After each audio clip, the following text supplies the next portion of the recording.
Hello everybody, today is Sunday, June 19th, Father's Day, my first Father's Day, which I'm pretty excited about. 2022, and this is Ben Capozzi with Broad Shoulders Farm, coming at you from USDA Grow Zone 7 in beautiful Halifax County, Virginia. And I'm out here working in the potato patch, and I just wanted to show you kind of what I have found. So I'm going to flip the camera around and we'll talk a little bit about this one little section that I'm poking around in, okay? If you're interested in that, stick around because that's what's coming up next. So I'm up here in the northernmost or the upper potato patch. There's a second potato patch over here that, as you can see, got nearly completely overrun. And right there are two of the biggest problems, which are guineas.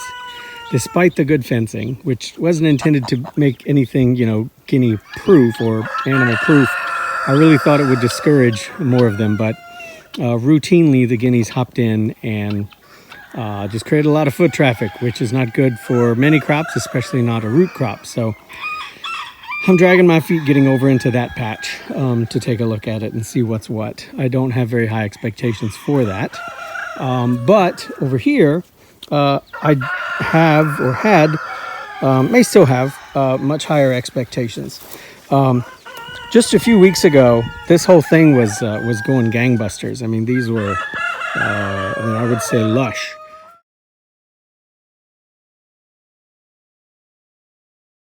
And then again, the guineas kind of got in a couple times and started running little paths in here. And the grass got tall. We have more lamb's quarters in here than grass, but it hasn't gone to seed. I'm trying to prevent that. But anyhow, I just mowed in here. And so I was like, well, let me poke around because these plants look so sad. Even though we're at about 90 days since planting. I planted these mid-March, mid-April. Wheezies, back out. Not right now. Not today. Not today, Satan. What are you doing? You're totally away from your group. You gotta go back, dingus. No. The gate is behind you. The gate is behind you. Go on, Wheezy. Go. Hang a left. Hang a left. Thank you. Thank you. All right. Very good. Anyhow, so because these plants were looking so sad and kind of beaten down and had paths ran into them, I decided to come in here and see what's involved in actually pulling these up and digging them up and seeing what's what. So I started pulling some up here, and most of them are new potato size, kind of like this. The roots on the plants are fairly healthy, but there's certainly a lot of competition with the wiregrass, and I didn't come in and mulch nearly as often as I should, and so you can see that some of them have greened up. And of course, my plan was that this is really kind of a set it and forget it, so I was hoping to not have to mulch much, but probably not the same as mulching none. And also, again, there was some occasional foot traffic in here from some of the birds. So I'm sure that contributed to it.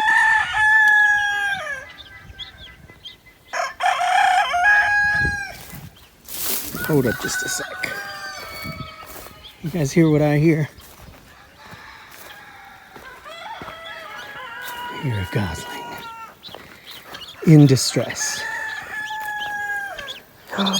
You climbed under here. You're under the fencing.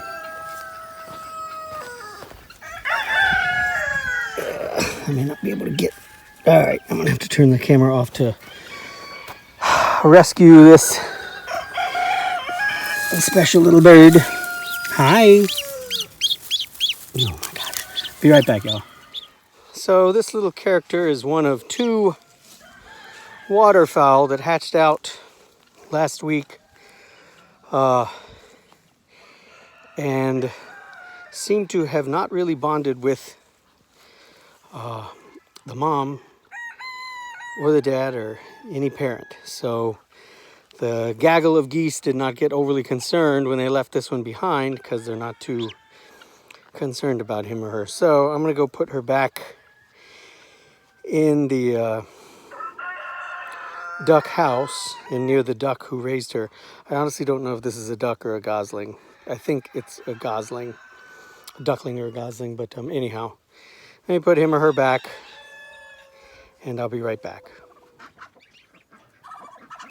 So Splot, my Muscovy duck, hatched out, one of my Muscovy ducks hatched out both of those, and she's good when I bring them back to her, but she's determined to sit on these 2 eggs, which I don't think are even duck eggs. I feel like they're guinea eggs. They're kind of small. But anyhow, these guys should be okay for a little while. So, reunited. And super cute. Super cute. And hopefully they're little future potato eaters. Which let me get back to. So yeah, this is the southern, the lower potato patch, and it just got totally overrun. And at first I got kind of excited when I saw those pink flowers because I know that that's one of the early signs that your potatoes are getting ready to be harvestable, and you wait for those flowers to bloom and then die away. But of course, if you look closely, you can quickly tell that those are not blooms on potato plants, those are blooms on horse nettle, which we have a lot of here, which is very painful to mistakenly grab instead of what you're after. So I'm not looking forward to getting in there, but I will get in there at some point. But yeah, the guineas just hopped up in there all the time. And they didn't hop in like they wanted to. Excuse me. They hopped in like they were frightened by something. And so they just happened to jump up into the air and land in there, and then seemed unable for days, rotten guineas, to be able to figure out how to get back out, which is pretty ridiculous. So anyhow, all right, back to where we were. So pull these up, and that's kind of how I'm doing this. I'm just going to the mass of the plant where all the stems are, and then looking. Okay, well, see, I mean, like, ugh, that's a good one. I mean, that's a real potato there. God.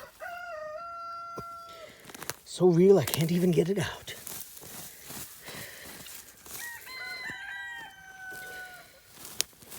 I'm not gonna turn the camera off and cut away. That would be embarrassing. There we go. So yeah, I mean, that's like a real potato, but you know, that's seems to be the only thing down there. And of course, it was really hard to get this because it's like in the ground, which again, this soil is super shallow where I planted these, and the idea is to plant them in a really heavy, deep mulch. So my takeaway from this right now, optimistically, I'm thinking, is that I just need to work on continuing to build these beds up and make them deeper. And each year, I think that's the original potato, and each year this should get easier.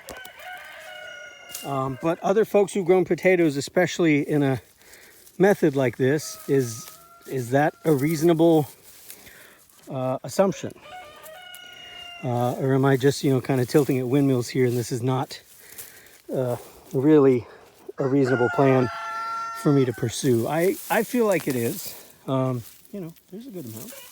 But because there's so many like this, I wonder, does this mean that I'm supposed to leave these in the ground longer? They look so sad from being trampled, but should I have just left them to set flowers and then wait for the flowers to fade, knowing that is then time? But these are all 60 to 80 day, maybe 90, I think is the longest harvest date on these. And I got them that way so that I could plant, in March or April and harvest in June.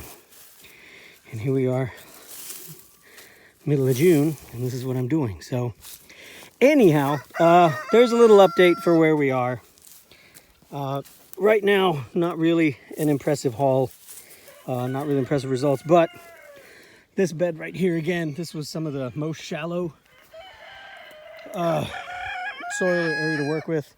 It was a little richer here in the middle. And so we'll see as I get over into there if it's better, and if so, how much better. And I know that I need to do some reading because I believe I'm supposed to do something special with the potato plants in terms of disposing them, like composting them. So I've got to read up on that. But if you have experience with that sort of thing, feel free to let me know in the comments. As per usual, helpful comments, questions, concerns, helpful critique are always welcome. I'd like to get better at doing this. So I'm certainly open and willing to learn. If you're interested in more of what we do on the farm, things about the chickens and other crops that I'm growing, and I have started putting some things in the greenhouses, which I'll be doing some updates here soon.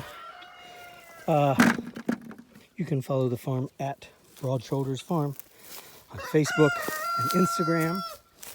And I know we have some new followers on the Facebook page, just locals. Yesterday, Saturday, was the 35th anniversary celebration at the farmers market in downtown South Boston, where I vend. And I've been there for, I think, 5 years now.